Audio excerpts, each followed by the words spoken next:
Hi, all. Welcome to yet another Koot Podcast Series where we discuss global SaaS adoption trends, global tech adoption trends with global industry leaders. And today we have a very special guest with us, Kailash Maisekar.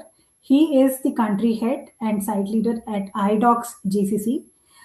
Let's welcome Kailash. Kailash comes with more than 30 years of experience, especially in setting up GCCs from scratch. He is an entrepreneur turned a GCC leader. Welcome, Kailash. Thank you so much for taking out time.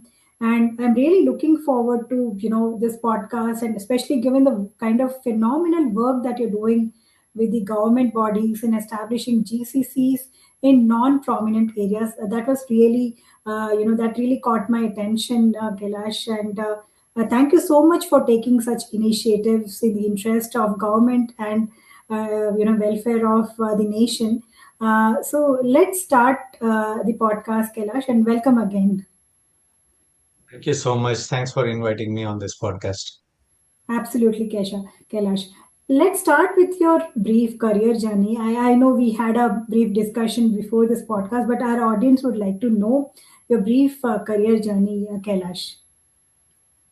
Yeah, so like everybody else, I started my career with manufacturing, of our generation basically, because there were very few colleges at the time who had computer engineering. So we all ended up, doing either mechanical engineering or electronics engineering, right? So did my engineering and then, got into the industry and then quickly switched into IT industry.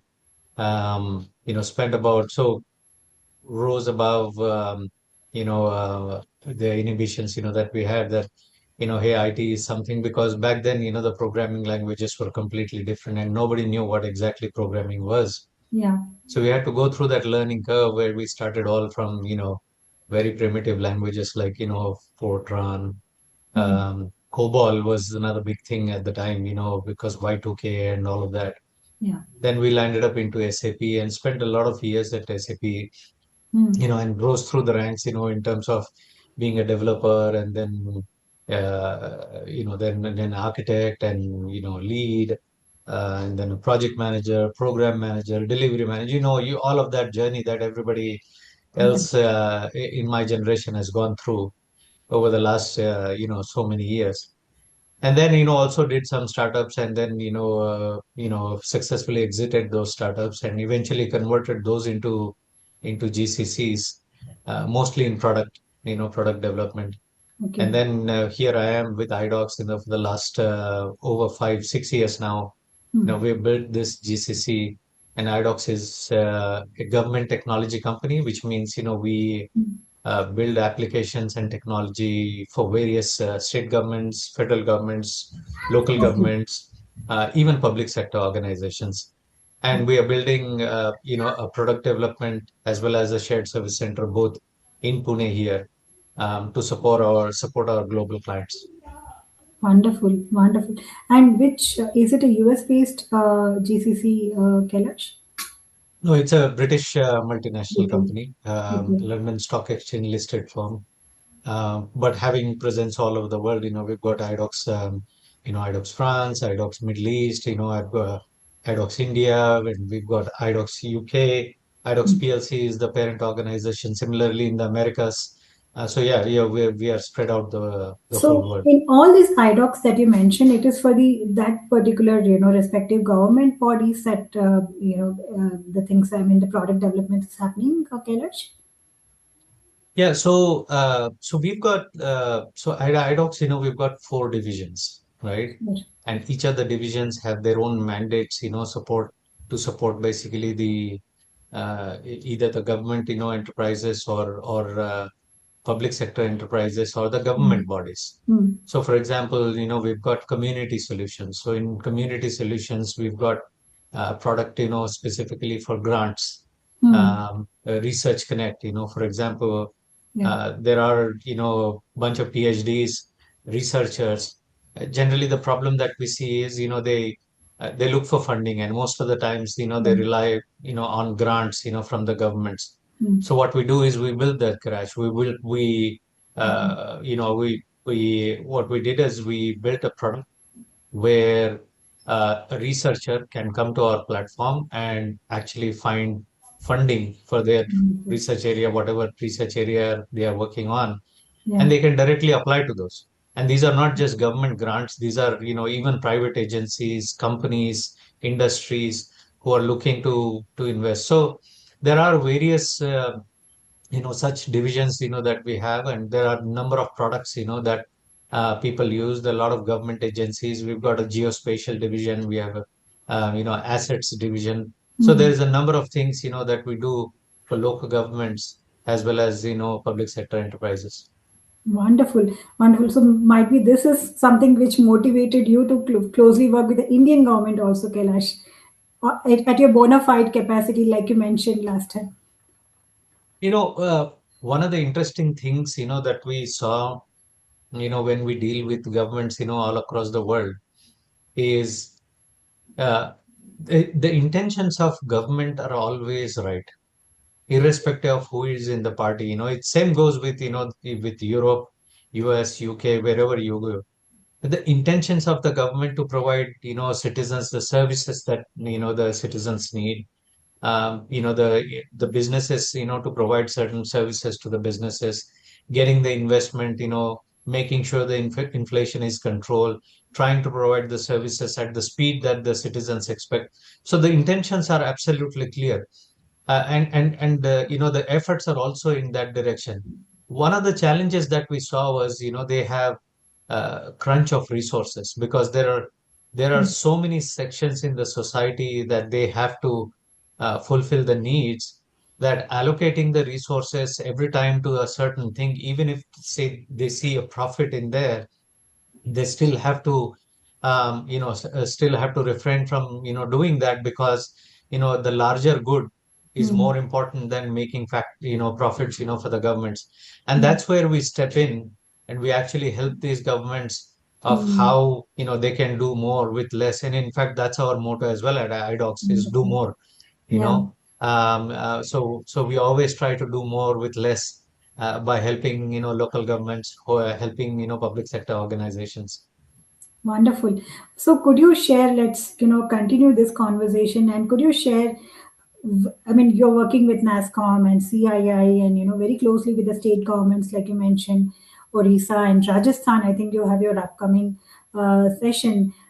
So, what are the different kinds of work, and why are you focusing on non-prominent states other than like Bangalore or Hyderabad, Kailash? Look, I think since in the NASCOM, right? Uh, when we discuss about how do we ensure that we make India competitive, and not just focused in one or two areas, or one or two three cities, because India offers that advantage where you've got cities who are tier 1, tier 2, tier 3, and tier 4, and the talent pool availability in all of these cities is tremendous, right? I Absolutely. think the only focus that we need to have is on how do you have that ecosystem in place Hmm. that will support these various cities. And therefore government requires support from various private and public agencies, and also associations like NASCOM and CII and SOCHAM and couple others, where the Yeah. government wants suggestions of how do we actually take it to the next level. So if you see the issues that we have with various bigger cities, where the growth has been tremendous, but at the same time, the infrastructure has not been able to keep up. However, if you see, there are tier two cities, tier three cities who have a better infrastructure, or maybe equally comparable infrastructure and equally comparable talent availability. But the awareness that is there within the businesses is probably not to the level that we expect. And Hmm. therefore, what we try to do is we try to create this awareness through these various platforms, Hmm. through to the businesses, saying that look, it's not just Bangalore, Hyderabad, Pune, or Yeah. Mumbai or NCR. Here are tier two cities, tier three cities who offer you exactly the same. And then at the same time, we also try to work with the local governments there Hmm. to help them. For example, you know, generally, if you look at, there are 4 or 5 areas where, most of these governments need support and guidance in terms of building their ecosystem. Number one is making a policy. Yes. So nowadays you see most governments are coming up with GCC policies, specific to GCC policies. Yes. There are states who didn't even have IT policies. While there are states like Karnataka, Maharashtra, and Andhra Pradesh and Telangana who are way ahead, in terms of their IT policies. So helping governments understand, what the policy contour should be, what Hmm. should be the focus of the policy, Hmm. and like if you look at the government's initiative like one product, one district, one product. Similarly, there are states in India which have Hmm. their own unique capabilities. For example, Absolutely. Rajasthan, Hmm. known for hospitality. Look at Yeah. the palaces, the tourism, all of that sector that it has, right? The amazing capabilities that they have. Look at Orissa is tremendously rich, in terms of natural resources, right? All the mining companies, all of those companies. So naturally, the talent that is available, is tremendous in terms of, the mining, talent, right? Hmm. Would you find that in Hyderabad? It's just impossible to find somebody who's got mining knowledge, right? So similarly, each Mining state is has its own. pertinent to Bihar and Orissa, that area, Kailash. Correct. Yeah, that belt. Yeah, Yeah. the some part of West Bengal and all of. Hmm. Similarly, if you look at Kerala, again, tourism Hmm. is another one, ports is another one, green, ecology is another one Hmm. that every state should learn from Kerala, and they are doing a tremendous job, Hmm. in terms of ESG. Absolutely. They so basically, helping them with policy. Secondly, helping them with, what kind of ecosystem is needed on the talent Hmm. and academia, side. Then in terms of, technology, innovation, what kind of research facilities you need to have, what kind of testing facilities you need to have, which the GCCs can, benefit from. Hmm. And then the startup ecosystem, the infrastructure, the physical infrastructure that is needed, Hmm. because you need people, transportation, Absolutely. water, electricity, housing, all of these Yeah. things. And with Gen Z, you also need a nightlife, right? Hmm. Yeah, that's true. And then finally, looking at, how do you build, all of this growth, Hmm. in a more sustainable manner, like, CSR. Hmm. And also, all of these governments, they actually have to go and tell about what kind of policies they have. So Hmm. basically outreach events, Hmm. community events, international events, domestic Okay. events, to let Wonderful. everybody know Yeah.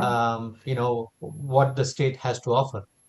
Absolutely. So Hmm. these are the major areas where you actually help various governments, in terms of, making them more competitive, and, basically spread the growth and not keep it concentrated in 1 or 2 states or 1 or 2, cities. So, what are the initial, no, no, wonderful initiative, Kailash? Like, but see, doesn't it become like a chicken egg race? The government says first you bring the GCCs, and you feel that there should be an infrastructure and policies ready to bring in them. So, what are the initial challenges that you face? And as of now, is it just an initiation phase, Kailash, or you've already, helped in, especially in non-prominent states, Kailash? Look, the investment from, businesses will only come when there is a stable policy, right? Okay. Not just for states, but also for the country. If we have to increase our sovereign rating as a country, Yeah. one of the first things that we need to demonstrate to the whole world is how stable we are in terms of our policy, right? Mm. And then, what are the policy contours?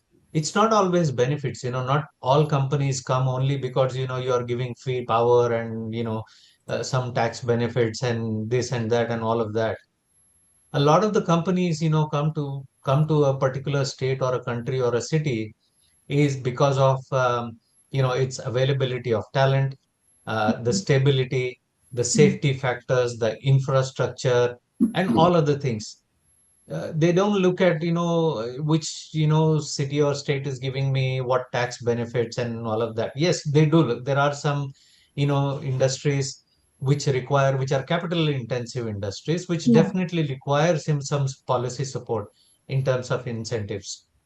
Um, but, and that's why, the chicken and egg is always,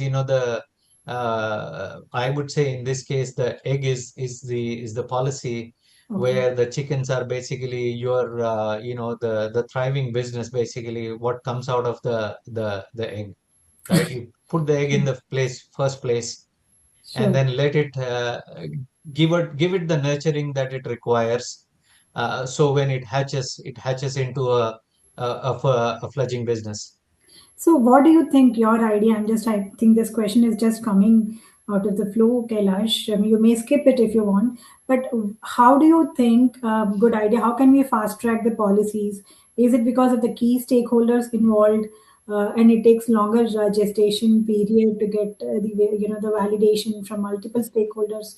If it is so, how can we fast track it, Kailash?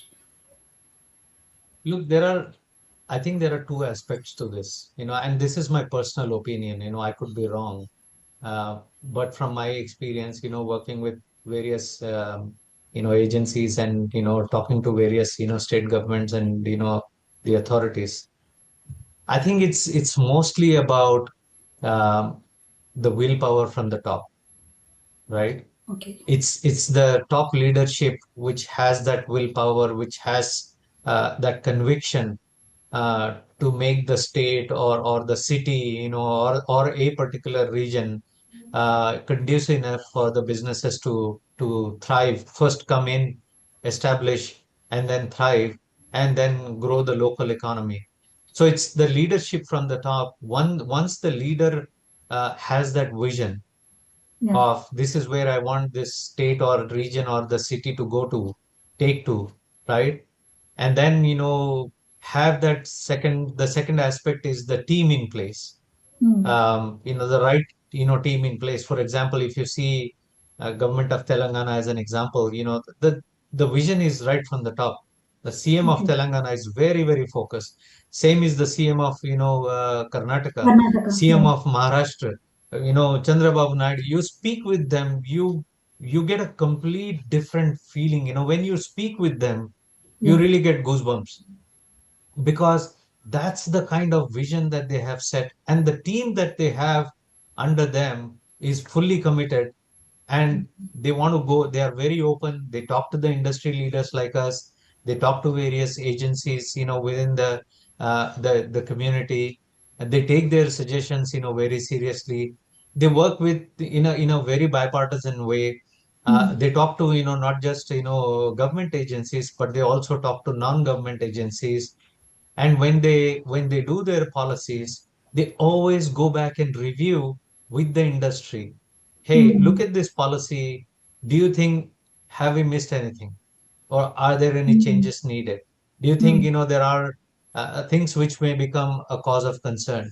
They Hmm. take that feedback very, very seriously, go Hmm. back the changes. And sometimes what happens is, when you are making this, it takes time, Hmm. right?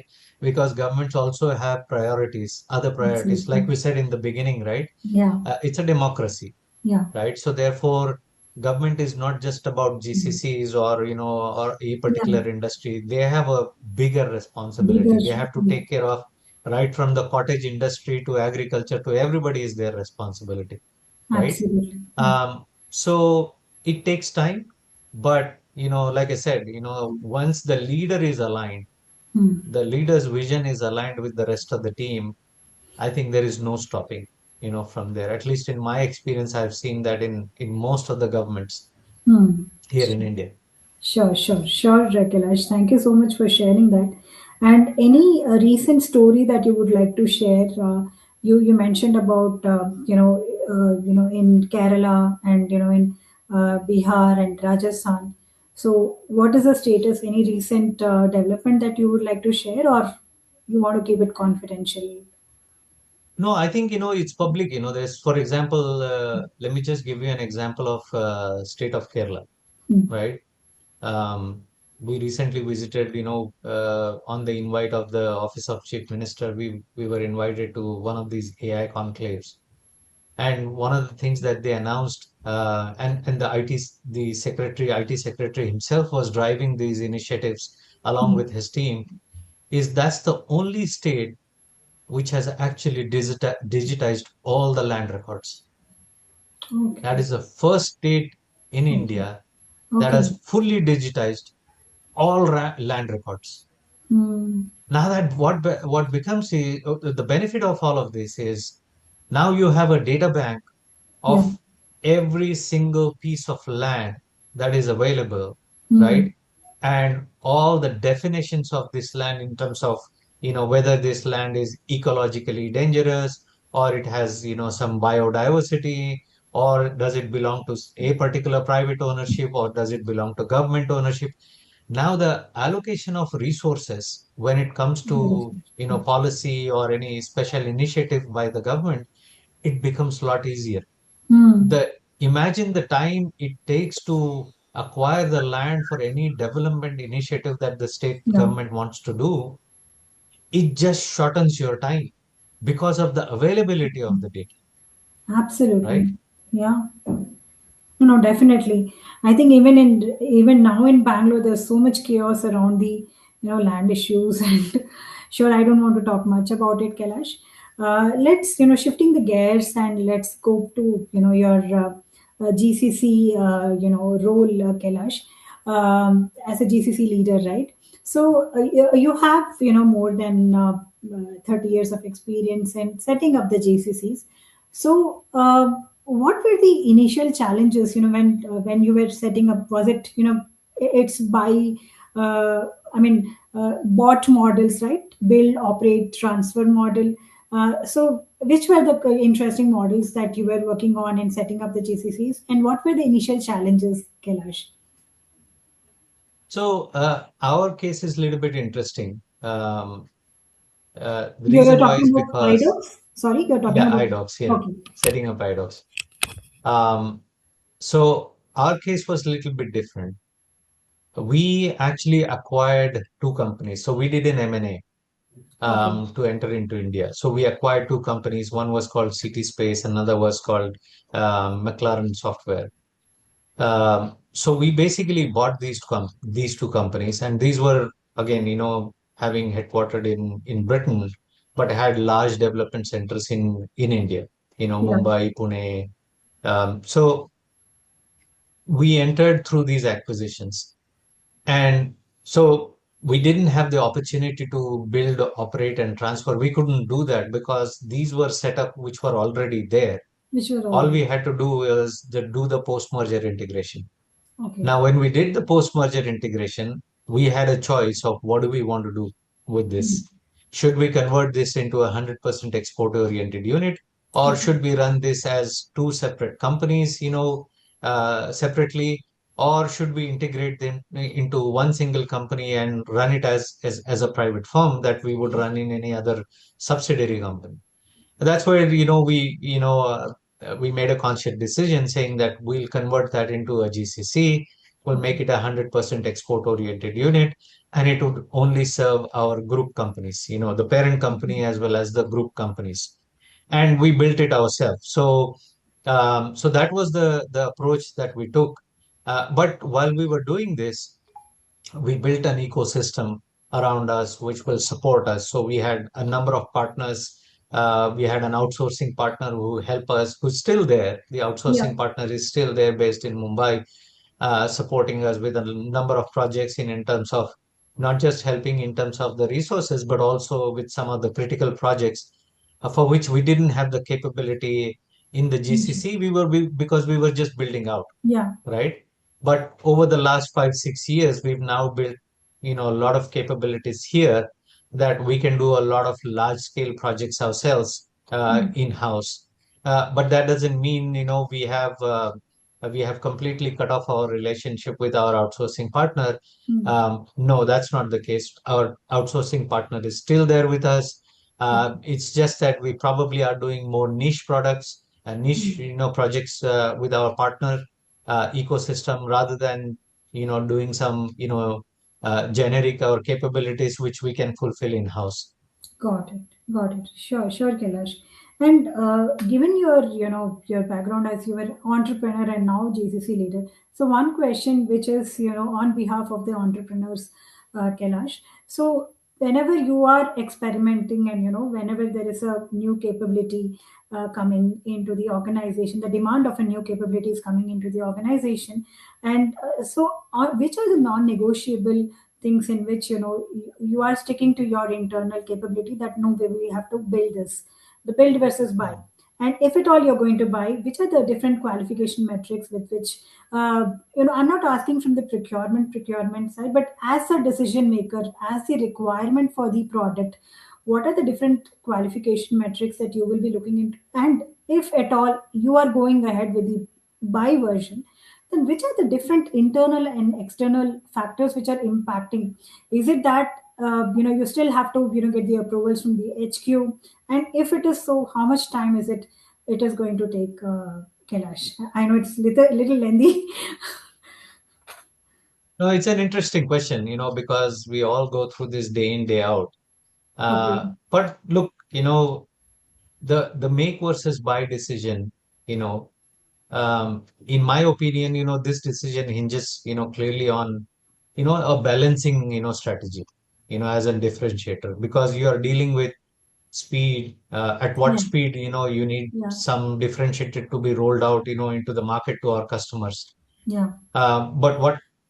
But that speed shouldn't cost you a bomb, right? Hmm.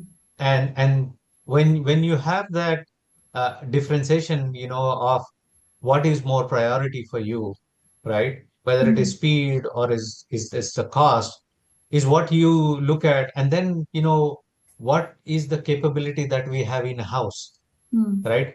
Whether the speed or cost is one consideration, but if we don't have that expertise in house, and it's a differentiation based product, right? Then definitely that's where we sit down and have a make or buy decision.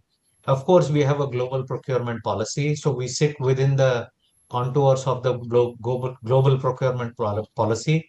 However, the beauty of our GCC is we have local autonomy.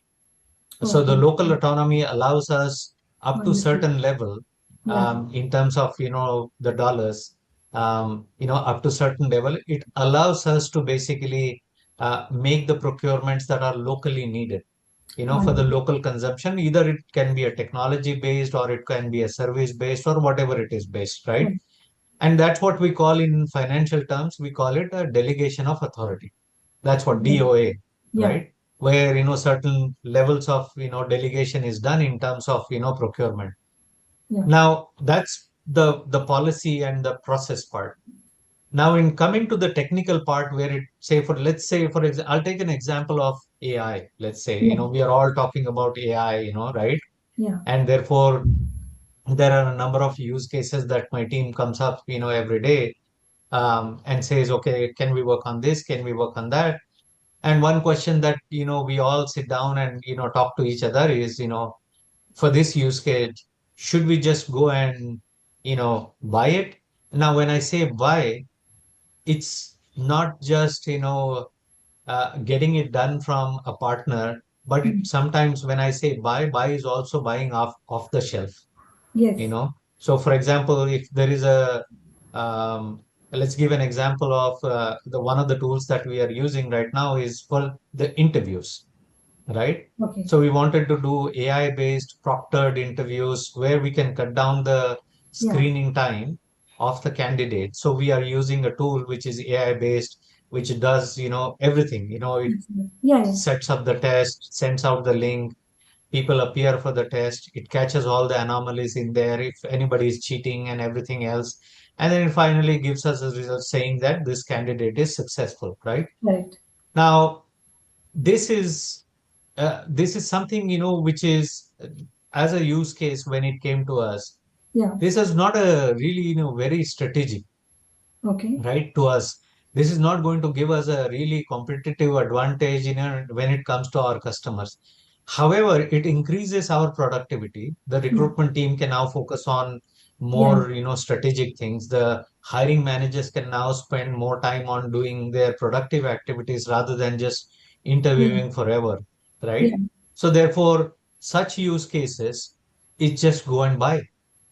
Got Why it. do you want to spend all your, internal energies, Yeah. which is non-strategic to your Yeah. business, and it will only increase your productivity, and it's a generic solution, Got right? it. Just go buy some solution, Okay. right? Yeah. That's a good example of, when do you actually go and buy, but when do you make, right? So Yeah. for example, I talked about, we work with local governments, right? For example, there is a specific solution that the local government that comes and says, look, we have this, let's take an example of, asset management product, right? One of the things that we do is, for all the hospitals, Yeah. we track all the assets Hmm. of where they are lying, Oh, right? So, for example, right from, okay. look at a hospital, right? Yeah. What kind of assets they may have, for heart surgeries, there are separate, assets required. Yeah. For kidney surgeries, there are different kinds of assets are required, Yeah. right? Right from, the needles to the knives Yeah. to the threads, to stitching threads, to everything. I mean, Yeah. look at the whole, and they come in kits, Yeah. right? Now, if a hospital has to plan for surgeries, it needs to make sure that those kits are available for the Hmm. doctors when Yeah. they enter the, operation theater, right? Now, how do you track these assets, right? Hmm.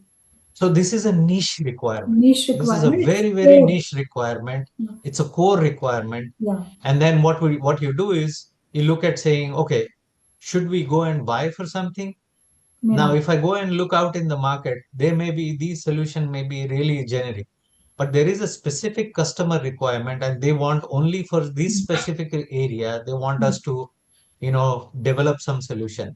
So what we do is now we go and build that product Got instead of buying that product, because it's a product differentiator for us. Because once we develop this product successfully and deploy it to one customer, we Hmm. can replicate this to other customers as well, Absolutely. right? Hmm. So therefore, it's a niche requirement, it's a unique requirement.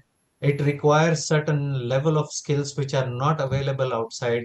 Hmm. Even if we buy a solution from outside, it may not fully suffice our requirements, because we may have to spend a lot of time and energy in rebuilding that product or modifying that product. Hmm. Instead, you just build it from scratch yourself. Got it. Got it, Kailash. No, wonderfully put, Kailash. Now, we have come to the second last part of our podcast, because you seem to have a very volatile role. You were an entrepreneur, GCC leader, and then working closely with the governments. One, story of resilience, Kailash, maybe personal or professional, which was really a turning point in your life, and which really, molded the kind of person you are today. Yeah, again, it's a good question. Um, I'd say, every leader goes through, this journey, right? Where you come across some initiative or some project in your life where, you are fully tested, right? And one of my resilience, was my, both emotional as well as intellectual, as well as, all aspects of resilience, were tested in one of the large integration that we were doing. So we freshly bought this company, one of these companies, and we were doing this post-merger integration. And, we had done, many post-merger integrations in the past, and we've done many after that as well. But this particular integration, post-merger integration, was quite a tough one, because it wasn't a big company. It Hmm. was a small company. It was, about 50, 60 people, but they were having a niche product in the market, and they had good presence in the market, good customer base. And so we thought it would just be, we will just apply the post merger integration template that we have, Yeah. and we probably, we can do it. But we realized very soon that this company is culturally way different from the way we are, right? Okay. And that's number one. And the operational complexities that they had were way different from, that we had anticipated or probably, did it in the due diligence, right?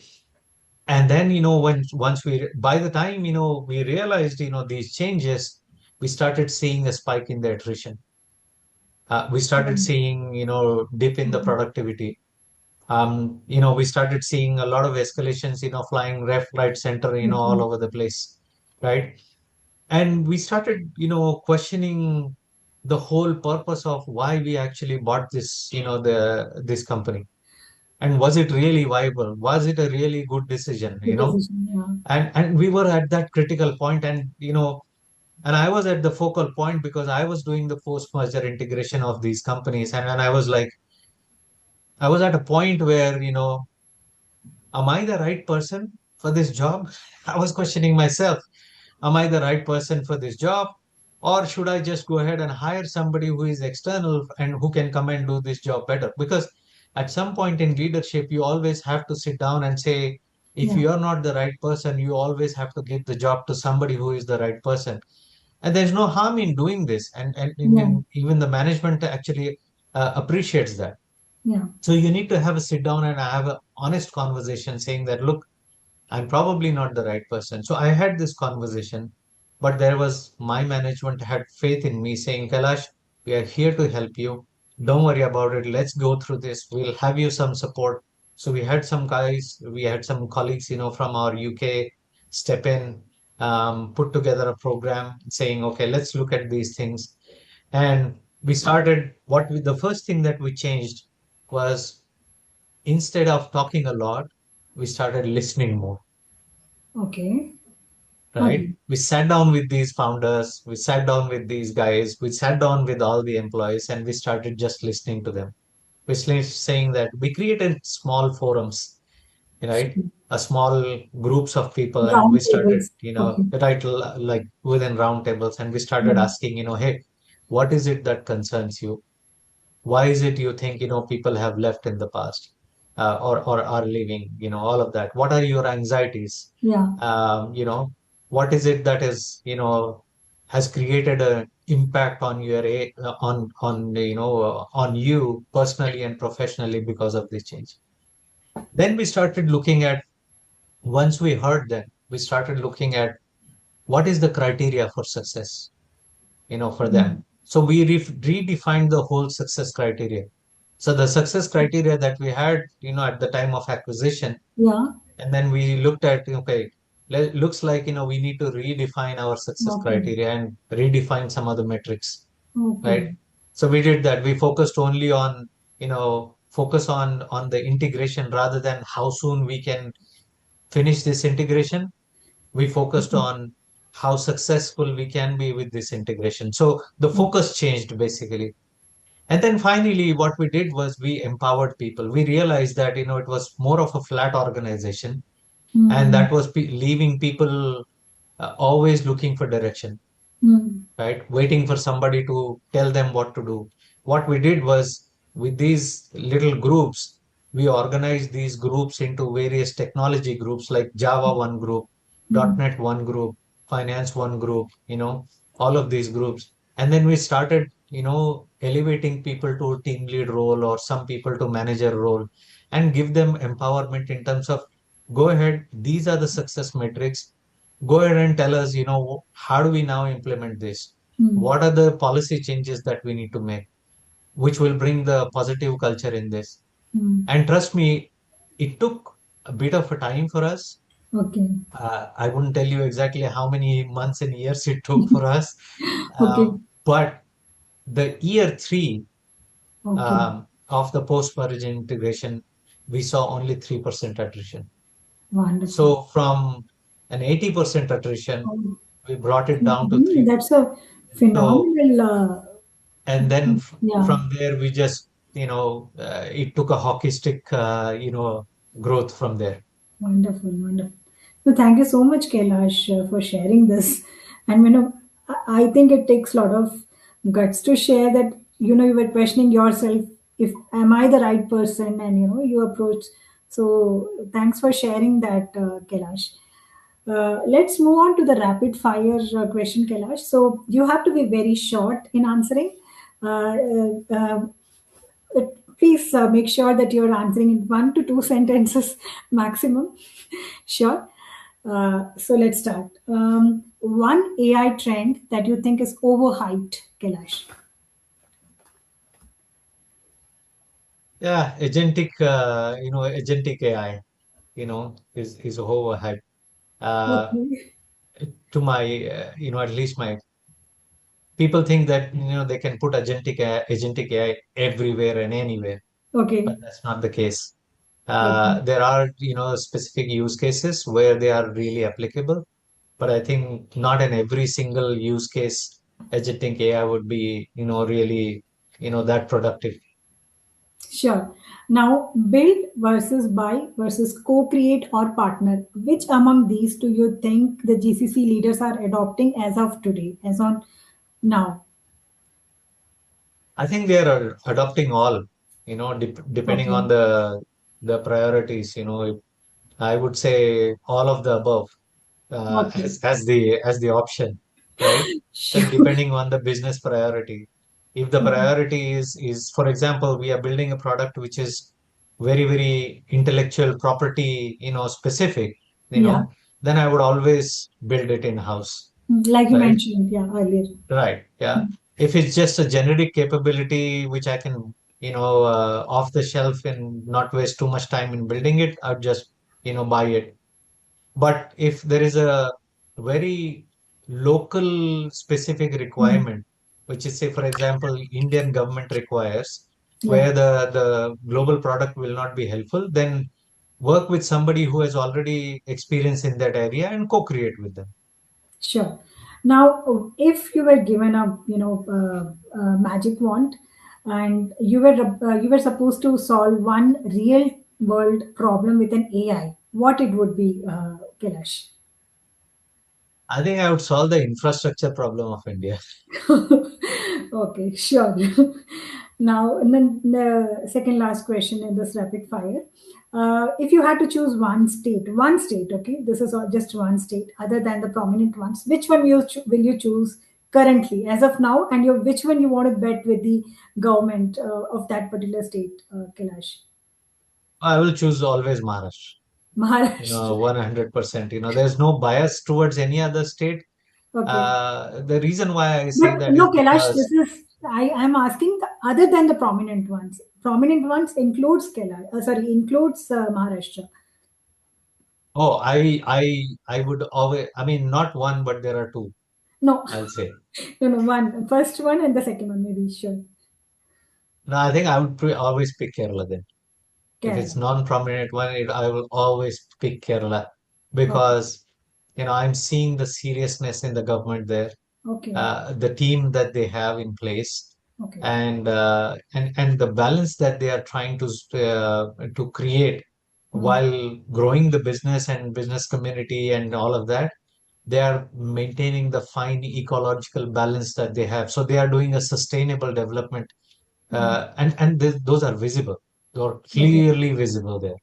Okay. Sure. Now the last rapid fire. One book or a podcast or an article which really influenced the way you think as a leader, Kailash. So there was one of these uh, Nandan Nilakaneni's podcast I Okay. saw very recently. It wasn't a podcast, it was actually a presentation that he was giving in a town hall. Okay. So I'm not sure whether it was for Infosys or something. I don't know, Okay. for some, Hmm. but it was quite influencing because Okay.